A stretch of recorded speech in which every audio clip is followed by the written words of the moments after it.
The University of Portland is a private Catholic institution in one of the most liberal cities in the U.S. The following stories of three UP students illustrate the challenge of Catholic institutions trying to educate its students on even the most controversial topics while staying true to its Catholic norms and values.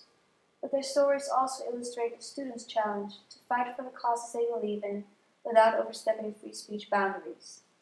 First, Ann and Kaylin of the university's Voice for Life Club will share their experiences raising the sensitive topic of abortion on the Catholic campus. I'm Kaylin. I'm a junior elementary education major, and I've been a member in Voice for Life Club for the past 2 years. My name is Ann Cowan. I am a junior nursing major, and I'm currently the president of Voice for Life, and I've been involved with Voice for Life for 3 years.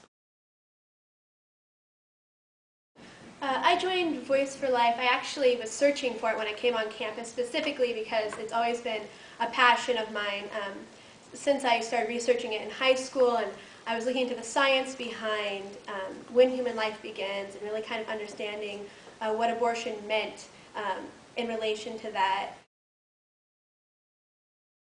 We generally do get a lot of feedback about Cemetery of the Innocents, and we choose to look at it not so much as hostile, but really to kind of recognize where people are coming from when they write those articles.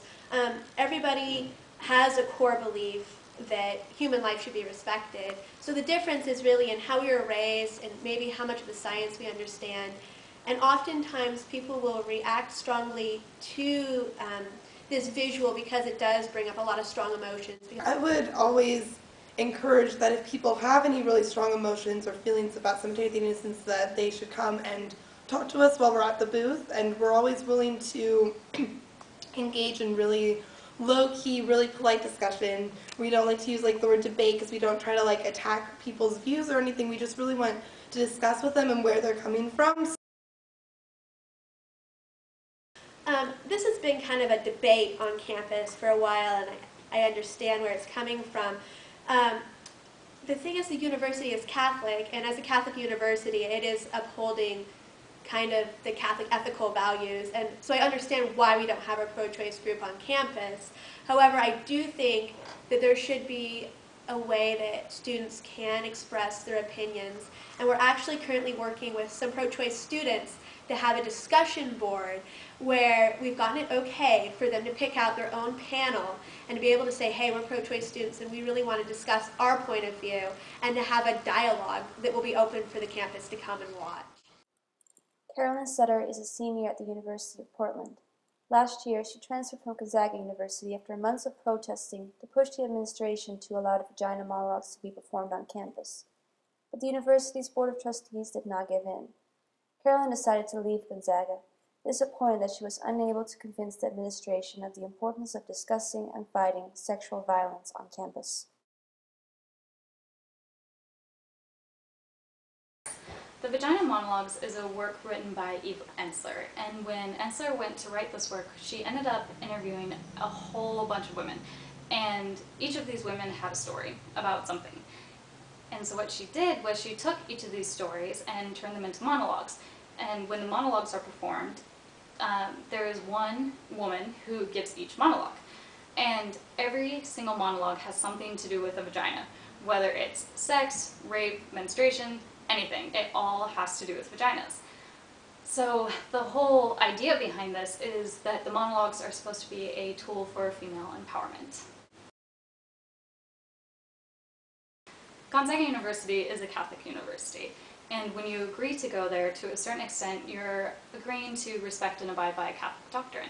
So we were in a difficult situation because as a student on a university campus where free intellectual inquiry is supposed to be fostered, we also felt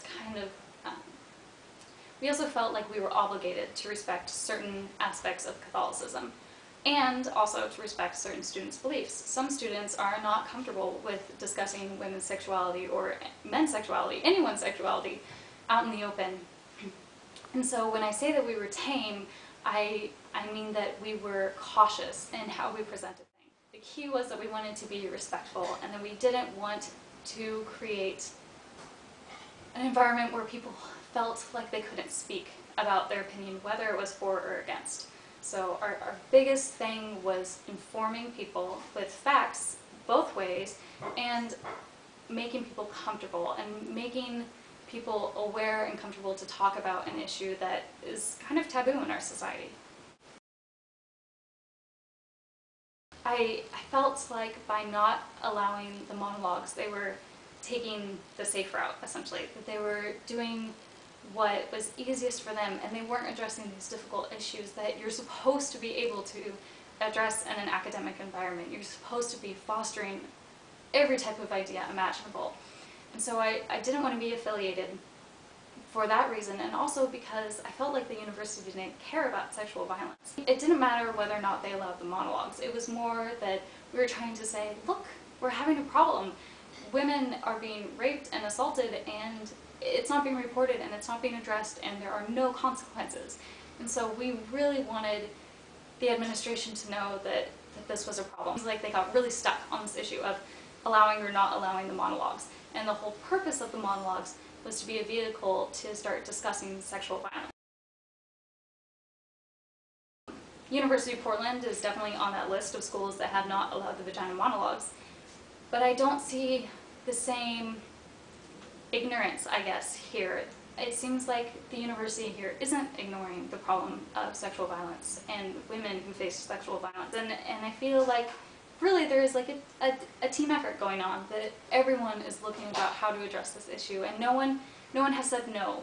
No one has said, no, that's a difficult topic, we're not going to discuss it. Everyone says, yes, that is an incredibly difficult topic and we need to talk about it.